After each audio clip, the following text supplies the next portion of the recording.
کہتے ہیں ہر وقت اپنا تن اور من صاف رکھو، کیا خبر کب اپنے رب سے ملاقات ہو جائے۔ آج کی آیت کا ترجمہ۔ پناہ مانگتی ہوں اللہ کی شیطان مردود سے۔ شروع اللہ کا نام لے کر جو بڑا مہربان نہایت رحم والا ہے۔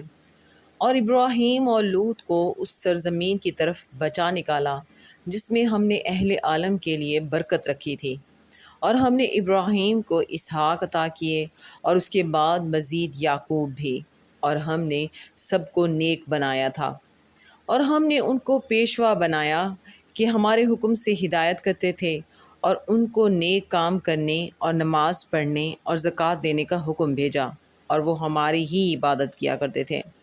اور لوط کا قصہ یاد کرو، جب ان کو ہم نے حکمت و نبوت اور علم بخشا، اور اس بستی سے جہاں کے لوگ گندے کام کیا کرتے تھے بچا نکالا۔ بے شک وہ برے اور بدکردار لوگ تھے، اور انہیں اپنی رحمت میں داخل کیا، کچھ شک نہیں کہ وہ نیک کرداروں میں تھے۔ صدق اللہ العظیم۔